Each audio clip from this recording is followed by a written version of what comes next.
हाँ चलो ठीक है।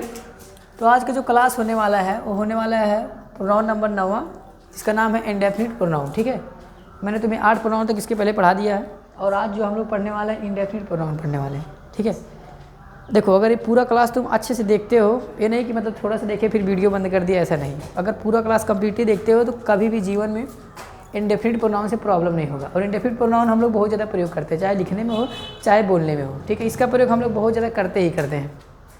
इंडेफिनिट का मतलब ये होता है अनिश्चित। क्या होता है? अनिश्चित। एक ऐसा सर्वनाम जो अनिश्चित लोगों को दिखाए। किसको दिखाए? अनिश्चित लोगों को दिखाए, निश्चित ना हो। जैसे कि हम लोग, मैंने तुम्हें प्रोनाउन में पढ़ाया, ही पढ़ाया, सी पढ़ाया, इट पढ़ाया, तो ये सब जो है डिफाइन करते। मैं कह रहा हूँ ही, तो मतलब एक मेल को दिखा रहा है, मतलब सामने है वह दिखा रहा है, वो एक मेल है, ये तो पता चल जा रहा है। मैं कहूँ सी तो पता चल जा रहा है कि वह है, फीमेल है। मैं कह रहा हूँ बी मतलब हम, तो हम लोग सामने तुम्हें दिख रहा है, तो पता है कि किसके बारे में बात हो रहा है। लेकिन जो इंडेफिनिट प्रोनाउन है, इनका जब प्रयोग हम करते हैं तो ये पता नहीं चलता कि किसके बारे में बात कर रहे हैं। उनका, जिनके बारे में हम बात करें, उनका जेंडर क्या है, वो मेल है या फीमेल है, वो हमारे रिलेटिव हैं या हमारे एनिमी है, तो उसके बारे में हमारे पास कोई भी इन्फॉर्मेशन नहीं होता है। ठीक है, जैसे कि देखो नाम इंडेफिनिट क्यों रखा गया? इंडेफिनिट का मतलब ये होता है अनिश्चित। पसंद आ रहा है? देखो पहले के टाइम में भी लोग नामकरण इसी प्रकार से रखते थे। जो काला होता था उसको कलुआ कलुआ नाम ही रखवा देते थे। पसंद में आ रहा है? बहुत से लोग जो मंगलवार के दिन पैदा होता था, मंगरे मंगरे नाम रखवा दिए। जो शनिवार के दिन पैदा हुआ, शनिचरा शनिचरा नाम रखा दिए। ठीक है, तो उसी प्रकार से यहाँ पर भी इसके साथ भी है। जैसे नाम ही है इंडेफिनिट प्रोनाउन, तो ऐसा ही प्रोनाउन है बेटा। ऐसे चीज़ों को ये दर्शाता है जो अनिश्चित होंगे, जो निश्चित नहीं होंगे। देखो अब इसका डेफिनेशन देखो क्या लिखा मैंने। देखो, इट शोज अनसर्टेन। अनसर्टेन मतलब होता है अनिश्चित। ठीक से मतलब होता है चीज़ों को, आर मतलब अथवा, पर्सन मतलब होता है व्यक्तियों को। यह अनिश्चित चीज़ या फिर अनिश्चित व्यक्ति को दिखाएगा। पसंद में आया?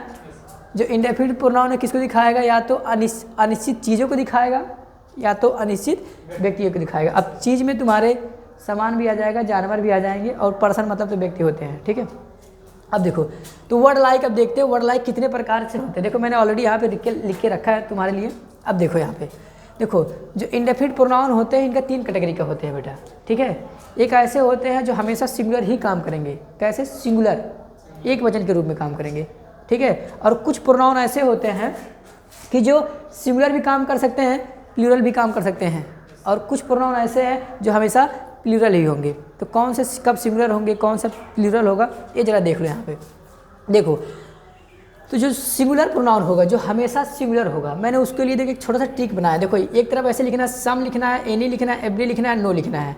और सम के सामने लिखना है बडी, एनी के सामने लिखना है वन, और एवरी के सामने लिखना है थिंक, और नो के सामने कुछ नहीं लिखना है, इसको छोड़ देना है। ठीक है, उसके बाद फिर इस चारों को एक से मिलाना है, फिर इन चारों को इससे मिलाना है, फिर इन्हीं चारों को इससे मिलाना है। ठीक है, तो इस प्रकार जब करोगे तुम्हारे 12 इंडेफिनिट प्रोनाउन तैयार होंगे। मैंने यहाँ ऑलरेडी लिख के रखा है। ठीक है, लेकिन 12 वर्ड कौन जाए याद करने? अगर तुम्हें ये याद हो जाता है, इसको गाने के फॉर्म में याद कर सकते हो, इंजॉय करके याद कर सकते हो, मस्ती करके याद कर सकते हो।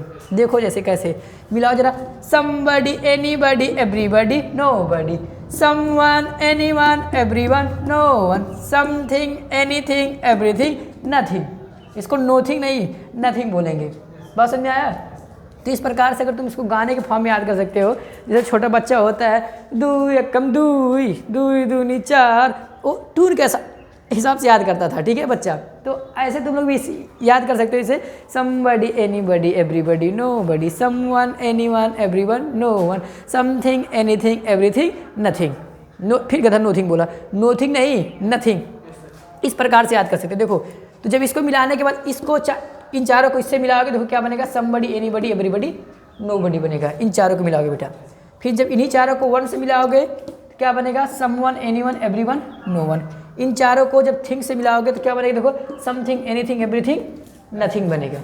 ठीक है, अब थोड़ा हिंदी देखते हैं कि इनका हिंदी क्या होगा। देखो समबडी का जो हिंदी होता है, इसका हिंदी होता है कोई। क्या होता है? कोई। एनीबडी का हिंदी होता है कोई भी। क्या होता है?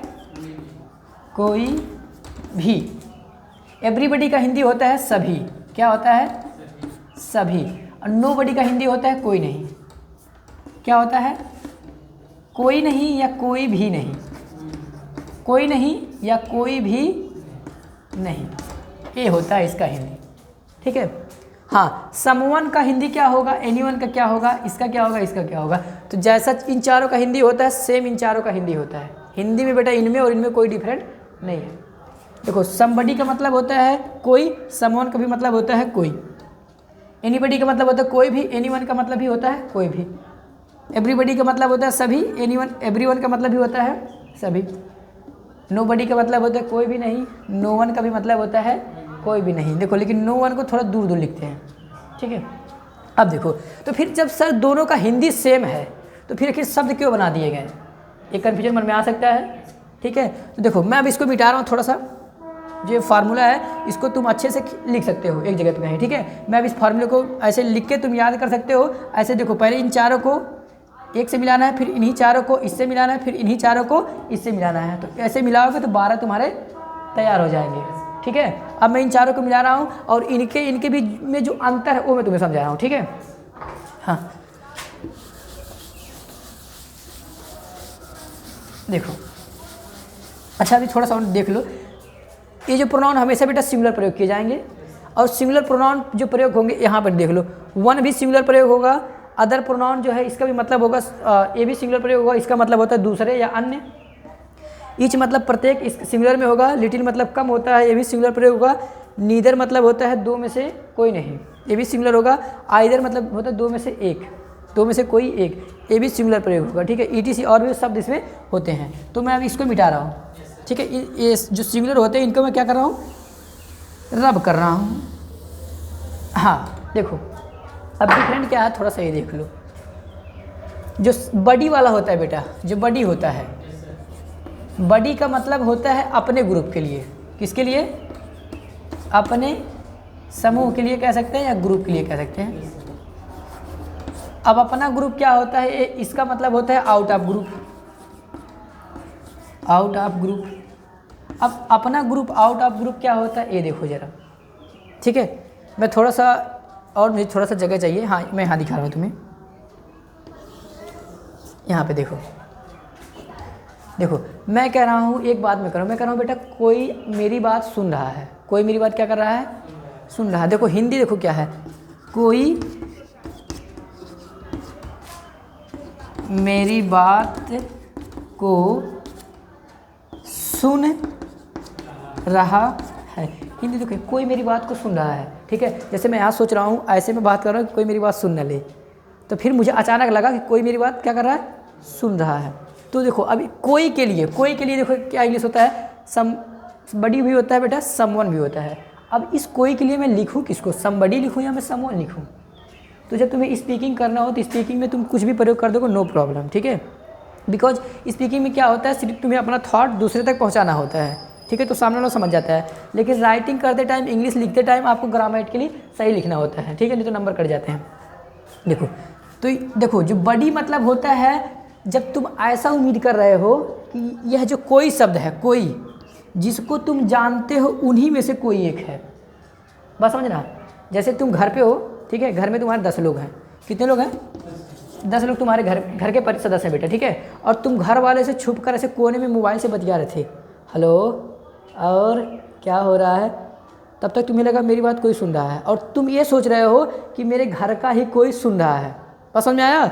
तो मेरे घर का ही कोई सुन रहा, तो मतलब ऐसे व्यक्ति हुए जिनको लगभग तुम जानते हो, ठीक है, लगभग तुम जानते हो, और इन 10 में से कोई एक है, तो ये तुम्हारे ग्रुप के हुए कि नहीं हुए। तो जब ऐसा तुम सोच रहे हो तो यहाँ पे समबडी का प्रयोग होगा बेटा, बडी वाले शब्दों का प्रयोग होगा अपने ग्रुप के लिए, ठीक है। और जब तुम सोच रहे हो कोई मेरी बात सुन रहा है, लेकिन तुम ये नहीं सोच रहे हो कि मेरे घर का है कि कहाँ का व्यक्ति है, बस समझ में आ रहा है। तो इस स्थिति में तुम्हें बेटा वन का प्रयोग करना है, जो यहाँ पे वन लिखा है वन का प्रयोग करना है, बस समझ में आया।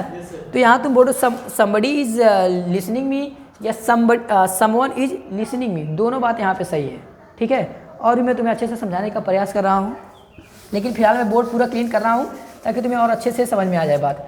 तुम एक बार वर्ड लाइक देख लो बस। तो सिंगुलर के लिए बेटा ये इतने वर्ड है तुम्हारे, और जो वन लिखा था वो भी सिंगुलर के लिए थे, ठीक है। और कुछ शब्द जो हमेशा प्लूरल होगा, क्या होगा, हमेशा जीवन में क्या होगा, प्लूरल होगा, इंडेफिनिट प्रोनाउन के रूप में। तो देखो क्या होता है, एक सम होता है, फ्यू होता है, सेवरल होता है, बोथ होता है, मेनी होता है और एक अदर्स होते हैं। तो इतने जो शब्द है तुम्हारे हमेशा प्लूरल ही प्रयोग किए जाएंगे, ठीक है। Very nice. अब कुछ प्रोनाउन ऐसे हैं जो तुम्हारे सिंगुलर भी होगा, प्लूरल भी होगा, दोनों रूप में तुम्हारी मर्जी। तुम दोनों का वर्ब लगाओगे, सिंगुलर भी वर्ब लगाओगे, प्लूरल का भी वर्ब लगाओगे तो भी सेंटेंस गलत नहीं होगा। कौन कौन से शब्द होते हैं? सम होता है, ऑल होता है, मेनी होता है, मोस्ट होता है, मोर होता है, इसी प्रकार से और भी तुम्हारे शब्द होते हैं, ठीक है। तो ये रहेंगे तुम्हारे इंडेफिनिट प्रोनाउन के जितने सारे शब्द होते हैं, ऑलमोस्ट मैंने तुम्हें सबको बता दिया, ठीक है। तो शब्द जान लेना पर्याप्त नहीं, हमें अब इसका क्या सीखना है? यूज सीखना है, ठीक है। क्योंकि शब्द कोई भी रट लेगा लेकिन उसका प्रयोग ही नहीं करना, अगर आएगा तो सेंटेंस कैसे बनाओगे? मेन बात क्या? सेंटेंसेस बनाना। सेंटेंस कैसे बनेगा इनसे, कैसे इनका प्रयोग हम अपने सेंटेंस में कर सकते हैं वो देखते हैं। तो मैं बोर्ड क्लीन करूँ पूरा? चलो ठीक है।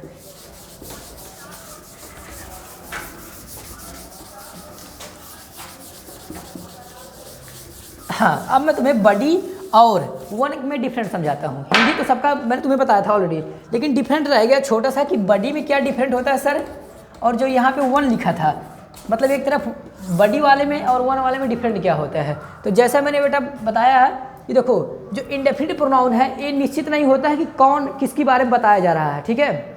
लेकिन हमारी उम्मीद, जैसे कि हम कल्पना करते हैं, जो हमारा कल्पना है वो हम ऐसा सोच रहे हैं कि हम अपने परिचित वालों के लिए बात कर रहे हैं, परिचित वालों के लिए। जैसे मैं कह रहा हूँ मेरे मोबाइल में फ़ोन आ रहा है, मेरे मोबाइल पे क्या आ रहा है? फ़ोन आ रहा है, और इसको मैंने बोला कि कोई मुझे फ़ोन कर रहा है, कोई मुझे फ़ोन कर रहा है। तो हिंदी देखो जरा क्या लिखा, कोई मुझे कॉल कर रहा है, कोई मुझे क्या कर रहा है? कॉल। तो अब कोई के लिए मेरे पास दो इंग्लिश का वर्ड है, ये तो somebody लगाऊं या तो someone लगाऊं। तो somebody में कब लगाऊं और someone कब लगाऊं, यही डिफरेंट है ना तुम्हारा। अब देखो, तो इस कोई के लिए जब तुम ये चूज करो कि मैं somebody लगाऊं या someone लगाऊं, तो इसके लिए तुम्हारे ऊपर है, तुम कोई भी लगाओ गलत नहीं होगा, ठीक है। लेकिन जब तुम somebody बोलोगे और someone बोलोगे तो उसका थोड़ा सा मीनिंग, थोड़ा सा अंतर होगा। मीनिंग क्या होगा? जैसे देखो, जब तुम ये सोच रहे हो कि जो तुम्हें फ़ोन कर रहा है वो तुम्हारे पहचान का ही कोई है, क्या है? तुम्हारे पहचान का है, तो तुम्हारे ग्रुप का आदमी हो गया। तो जब तुम्हारे पहचान का है, ठीक है, लेकिन जैसे कि इसका नाम है इंडेफिनिट प्रोनाउन, ठीक है, बस तुम ये सोच रहे हो कि जो भी फ़ोन कर रहा है मेरे पहचान का है, ठीक है, लेकिन कौन है ये तो पता नहीं है ना, इसलिए ये इंडेफिनिट प्रोनाउन है। लेकिन जब तुम ये सोच रहे हो कि कोई जो फ़ोन कर रहा है वो मेरे पहचान का होगा, तो तब तुम बोलोगे बेटा समबडी। क्या बोलोगे? तो उस स्थिति पे हमें बडी का प्रयोग करना होता है। समबडी इज कॉलिंग मी, ठीक है। लेकिन जब तुम बोलोगे पता नहीं कौन फ़ोन कर रहा है, अननोन कोई होगा। अब जब अननोन है तो अननोन है, उसको कोई नहीं जानता है। तो जब तुम ये सोच रहे हो पता नहीं कौन मुझे फ़ोन कर रहा है, अननोन व्यक्ति फ़ोन कर रहा है बेटा, तो वहाँ पे बडी का प्रयोग नहीं होता है, वहाँ किसका प्रयोग होता है? वन का प्रयोग होता है। तो बोलोगे समवन इज कॉलिंग मी।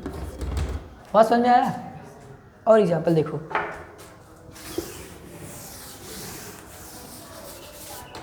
ये तुम्हारे कल्पना के ऊपर डिपेंड है, इमेजिन पे ऊपर डिपेंड है। जो तुम इमेजिनेशन करते हो, तुम्हारे ऊपर ही डिपेंड करता है, ठीक है। जब तुम ये सोचते हो कि मेरे पहचान का हो सकता है कोई, तो बडी का प्रयोग। जब तुम ये सोच रहे हो कि मेरे पहचान का नहीं होगा, तो वन का प्रयोग होगा, वन का प्रयोग होगा, ठीक है।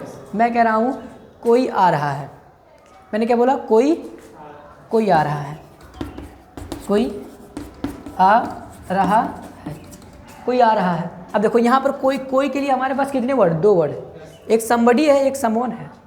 तो अब मैं समबडी लगाऊँ या समवन लगाऊँ? देखो, बोलते टाइम तो कन्फ्यूज होने की आवश्यकता नहीं है बेटा, ठीक है। जो मर्जी है बोल देना, क्योंकि बोलते टाइम तुम्हें सिर्फ अपना थॉट व्यक्त करना है, एक्सप्रेस करना है। लेकिन लिखते टाइम बस एक पल्स के लिए मन में सोच लेना, ठीक है। कि अगर तुम ये सोच रहे हो, जैसे कि सपोज करो हम लोग अभी स्कूल में बैठे हैं बेटा, मैं ये कह रहा हूँ कोई आ रहा है, और मेरे मन में यह ख्याल चल रहा है कि जो आ रहा है वह इस स्कूल में पढ़ता है, जो आ रहा है वह इस स्कूल में। तो जब ये वह इस स्कूल में पढ़ेगा बेटा और मैं मास्टर हूँ, तो मैं जानूँगा नहीं उसको? जानूँगा कि नहीं जानूँगा?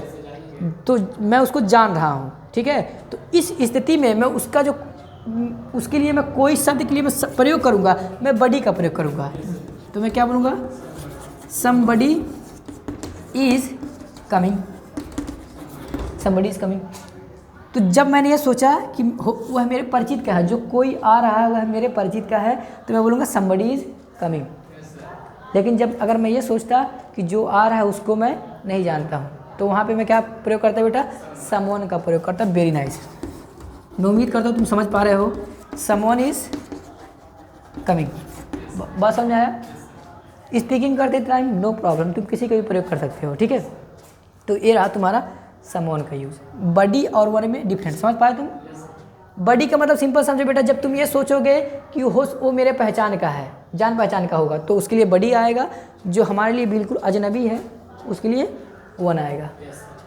बस में आ रहा है। मैं कह रहा हूँ कोई तुम्हें बुला रहा है, कोई तुम्हें बुला रहा है। अब जब तुम बोल रहे हो कोई तुम्हें बुला रहा है, इसी बात को जब तुम्हें इंग्लिश में बोलना होगा। अगर तुम ये बोलते हो somebody is calling you, तो इसका सुनने वाला ये समझेगा कि जो बुला रहा है इसके परिचित का है। बस में आ रहा है। लेकिन तुम ऐसा बोलोगे someone is calling you, तो सुनने वाला ये समझेगा कि जो बुला रहा है इसके परिचित का नहीं है। बस में आया। हाँ, तो ये रहा बड़ी और वन में डिफरेंट। कुछ और एग्जाम्पल देखते हैं, क्योंकि शब्द बहुत ज़्यादा लिखा दिया गया है, सभी का एग्जाम्पल नहीं लिया जा सकता बेटा, ठीक है। मैं बस तुम्हें कॉन्सेप्ट समझा सकता हूँ, ठीक है। हाँ देखो, जितना शब्द मैंने body, somebody, anybody, everybody, nobody, nobody, nothing, everything, something, इस सब तरह के जो वर्ड लिखा है सब सभी सिंगुलर प्रयोग होंगे बेटा, ठीक है। देखो एवरीबडी और एवरीवन, जो बडी और वन वाले थे ये दोनों पर्सन के लिए प्रयोग होते हैं बेटा, लेकिन व्यक्ति के लिए। और जिसमें थिंक लगा था, थिंग गा, का नहीं गा, तो वो सभी प्रयोग होते हैं वस्तु के लिए, चीज़ों के लिए, ठीक है। जैसे मैं कह रहा हूँ मेरे पास कुछ है, मेरे पास क्या है, कुछ है, तो इसके इंग्लिश होगा आई हैव समथिंग। कुछ का मतलब होता है समथिंग बेटा। क्या होता है, मेरे पास कुछ है, आई हैव समथिंग। कोई बहुत भूखा है, कहेगा मैं कुछ भी खा सकता हूँ, मैं कुछ भी खा सकता हूँ, तो इसका इंग्लिश क्या होगा, आई कैन ईट। ईट भी लगा सकते हो, यहाँ तुम टेक लगा सकते हो, या तुम हैव भी लगा सकते हो ईट की जगह पे। I can eat any thing, I can eat any thing, मैं कुछ भी खा सकता हूँ। जो एनी थिंग मतलब होता है कुछ भी, ठीक है। एनी थिंग मतलब क्या होता है, कुछ भी। जैसे मैंने तुम्हें बताया था एनीबडी, एनीबडी का मतलब होता है कोई भी। क्या होता है, कोई भी। जैसे मैं कह रहा हूँ कोई डांस कर सकता है, तो इसका इंग्लिश होगा someone can dance, somebody can dance. लेकिन मैं कह रहा हूँ कोई भी डांस कर सकता है, तो एनीबडी कैन डांस, एनीबडी आएगा। तो कुछ भी खा सकता हूँ तो एनीबडी आए, एनीथिंग आए बेटा, ठीक है। मैं कह रहा हूँ तुम सब कुछ कर सकते हो, तुम क्या कर सकते हो, तुम सब कुछ कर सकते हो। सो इसका इंग्लिश होगा बेटा यू कैन डू, सब कुछ का English everything, you can do everything. देखो यहाँ सब कुछ समझ के इसमें यस मत लगा देना है तो गलत हो जाएगा, एवरीथिंग ही होगा बेटा, यू कैन डू एवरीथिंग। अगर देखो इन सबको सब्जेक्ट तुम बनाना चाहते हो, सब्जेक्ट बिल्कुल बना सकते हो, लेकिन कहाँ पर वो यन था लेकिन तुम्हें दिख नहीं रहा था, यन मैंने वहाँ लिखा हुआ था, तुम्हें दिखाई नहीं दिया, ठीक है। It's your problem not mine. हाँ ओके, तो सब्जेक्ट भी मैं बना सकता हूँ इसको, ठीक है। जैसे मैं बना के दिखा रहा हूँ, चलो अच्छा मैं कह रहा हूँ nothing is impossible, nothing is impossible, कुछ भी असंभव नहीं है। देखो नथिंग मतलब होता है कुछ भी, नथिंग इज इम्पॉसिबल, कुछ भी असंभव नहीं है, नथिंग इज इम्पॉसिबल, कुछ भी असंभव नहीं है। तो देखो इनको तुम सब्जेक्ट बना सकते हो, ऑब्जेक्ट बना सकते हो, जो मर्जी तुम्हारा कर सकते हो बेटा। क्यों? क्योंकि ये है इंडेफिनिट प्रोनाउन। अब प्रोनाउन जैसा तुम्हें मैंने बताया था, प्रोनाउन सब्जेक्ट भी बन सकते हैं, ऑब्जेक्ट भी बन सकते हैं। बस में आ रहा है। जैसे मैं कह रहा हूँ कुछ गड़बड़ है, कुछ गड़बड़ है, तो इसका देखो कुछ मतलब समथिंग, तो इसका इंग्लिश होगा समथिंग इज रॉन्ग। कुछ गड़बड़ है, इसका इंग्लिश क्या होता है, रॉन्ग नहीं, something is wrong, something is wrong, कुछ गड़बड़ है। बहुत सही। चलो अब मैं तुम्हें उन शब्दों का एग्जाम्पल दिखाता हूँ बेटा जो हमेशा प्लूरल की तरह से काम करते हैं। उस अभी तक हमने जो पढ़ा ये हमेशा सिंगुलर काम करते हैं, ठीक है। देखो अगर इसका कॉन्सेप्ट समझ जाओगे तो मज़ा आएगा इसका प्रयोग करके। इसमें देखो एक वर्ड और था वन को लेकर लोग कन्फ्यूज होते हैं, ठीक है। कन्फ्यूजन नहीं रखना बेटा, इसका हिंदी प्रत्येक भी होता है, कोई भी होता है और एक भी होता है, इसका हिंदी होता है, ठीक है। चलो एक सेंटेंस में बना रहा हूँ, मैं कह रहा हूँ वन शुड कंप्लीट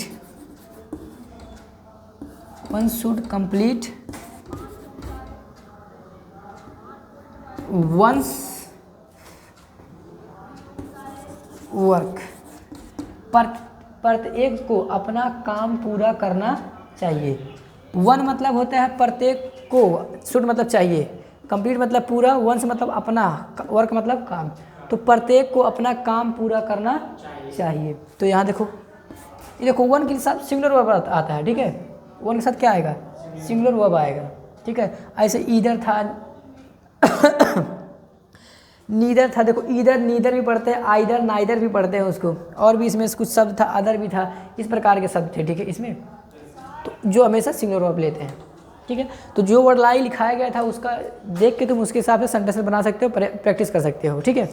मैंने तुम्हें इसका कॉन्सेप्ट दिया है कि जो प्रोनाउन होते हैं सब्जेक्ट भी बना सकते हो, ऑब्जेक्ट भी बना सकते हो, उनके हिंदी के आधार पर, जैसा उसका हिंदी कह रहा है उसी के आधार पर तुम उसका प्रयोग कर सकते हो। चलो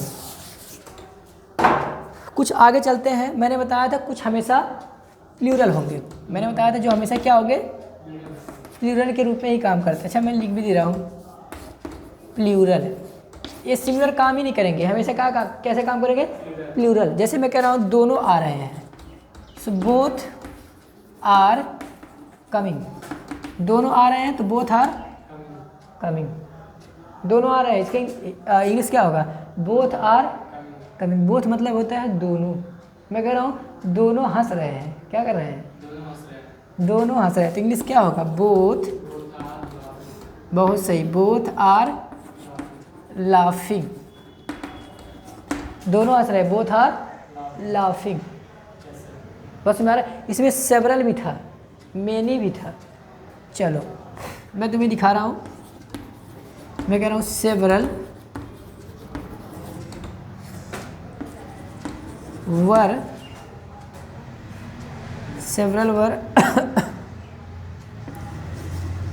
absent yesterday,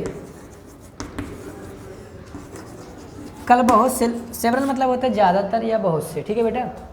तो बहुत से कल absent थे, absent मतलब जो नहीं आते उनको बोलते हैं absent, ठीक है।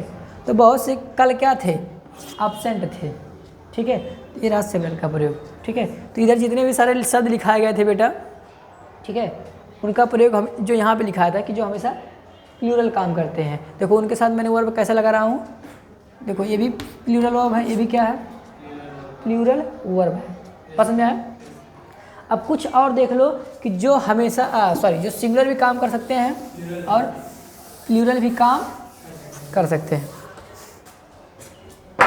देखो उसमें मैंने तुम्हें बताया था, सम बताया था, ऑल बताया था, मोर बताया था, ये सब शब्द जो होते हैं बेटा सिंगुलर भी काम करते हैं, प्लूरल के रूप में भी काम करते हैं। देखो मैं कह रहा हूँ कुछ, मैंने बोला कुछ सो रहे हैं, कुछ सो रहे हैं। अब देखो सब कहोगे कि कुछ का जो इंग्लिश होता है समथिंग भी होता है, तो समथिंग बेटा मैंने बताया चीज़ों के लिए होता है, किसके लिए, चीज़ों के लिए होगा। लेकिन मैं कह रहा हूँ कुछ सो रहे हैं, क्या बोला मैंने, तो सोने का काम चीज़ करेगा कि इंसान करेंगे, इंसान करेंगे ना।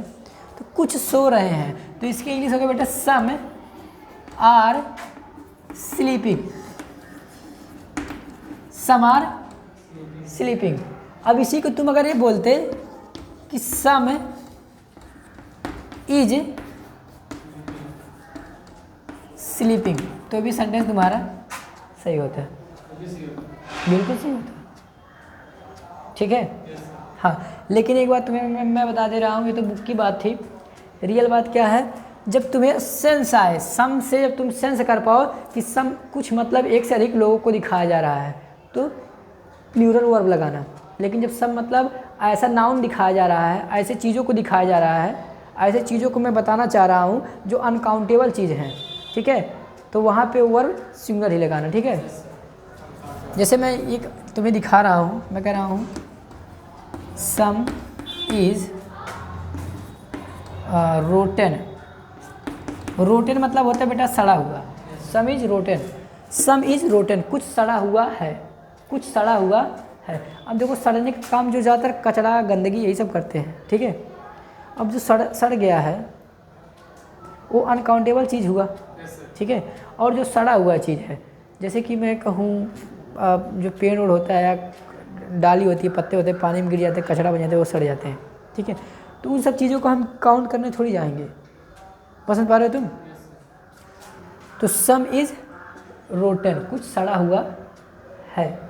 तो इस स्थिति में तुम सम का प्रयोग कर सकते हो। लेकिन मैंने जैसे तुम्हें बताया सम का प्रयोग तुम सिंगुलर करोगे तो भी सही है, प्लूरल करोगे तो भी सही है। इसमें कुछ और भी शब्द था, जैसे इसमें ऑल था, ऑल, ये थोड़ा कंफ्यूज करता है। ऑल के साथ हम इज लगाएं कि आर लगाएं, तो इज भी लगाओगे तो भी सही है, आर लगाओगे तो भी सही है, दोनों गलत नहीं है। देखो मैं कह रहा हूँ all are dancing, all are dancing, सभी लोग क्या कर रहे हैं, नाच रहे हैं। ऑल आर डांसिंग, सब लोग क्या कर रहे हैं, नाच रहे हैं। बात समझ आ रहा है। एक दूसरे देखो, all is well, all is well, ये सुने होगे तुम्हें मूवी में डायलॉग, भैया ऑल इज वेल, ठीक है, 3 इडियट मूवी में ऑल इज वेल, सब कुछ ठीक ठाक है। देखो ऑल के साथ मैंने क्या लगाया, इज लगाया, ठीक है। एक मैं और भी इज लगा सकता हूँ, मैं कह रहा हूँ ऑल इज चीफ। चीफ मतलब क्या होता है, सस्ता। ऑल इज चीफ, सब कुछ क्या है, सस्ता है। तो लोग यहाँ पर भी ऑल सही है, इज सही है। यहाँ पे तुम आर लगाते तो भी सही था, बात समझाया। जैसे कि मैंने तुम्हें बताया था कुछ प्रोनाउन ऐसे होते हैं जो सिंगुलर भी काम कर सकते हैं, प्लूरल भी काम कर सकते हैं, ठीक है बेटा। तो सभी शब्दों का बारी बारी से एग्जाम्पल नहीं लिया जा सकता है, वीडियो बहुत ही ज़्यादा लंबा हो जाएगा, ठीक है। तो इसलिए मैंने सिर्फ प्रोनाउन को तुम्हें कॉन्सेप्ट समझाया, ठीक है बेटा, कि इंडेफिनिट प्रोनाउन का मतलब होते हैं एक ऐसे प्रोनाउन जो अनिश्चित होते हैं, निश्चित चीज़ों को नहीं दिखाते हैं। अब यहाँ पे जितना चीज़ प्रयोग हुआ है तुम बता नहीं सकते हो किस चीज़ के बारे में बात हो रहा है। मैं कह रहा हूँ सम आर स्लीपिंग, कुछ सो रहे हैं। अब कुछ सो रहे हैं, कौन कौन सो रहे हैं बता सकते हो, ये सब सुन के कुछ सो रहे हैं बता सकते हो, कोई माइक लाल नहीं बता सकते कि कौन कौन सो रहे हैं, और जो सो रहे हैं उसमें कितने मेल है कितने फीमेल हैं, बता सकते हो, कोई नहीं बता सकता है। यहाँ मैंने बोला सम इज रोटन, कुछ सड़ गया है। अब वो क्या सड़ गया है बता सकते हो, फ्रूट सड़ गया है, क्या सड़ा है, कोई नहीं बता सकता है।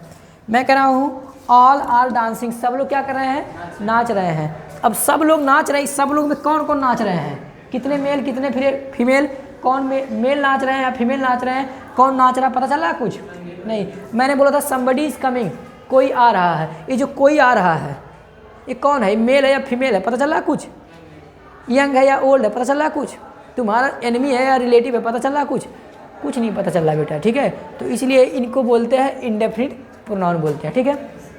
तो मैंने पूरा तुम्हें एक्सप्लेन किया है, इंडेफिनिट प्रोनाउन को वर्ड लाइक बताया, ठीक है, इसका तुम्हें मैंने कॉन्सेप्ट बताया है, ठीक है। अगर तुम्हें वीडियो अच्छा लगा हो और वीडियो नहीं भी अच्छा लगा हो तो भी चैनल सब्सक्राइब कर देना और लाइक कर देना। धन्यवाद।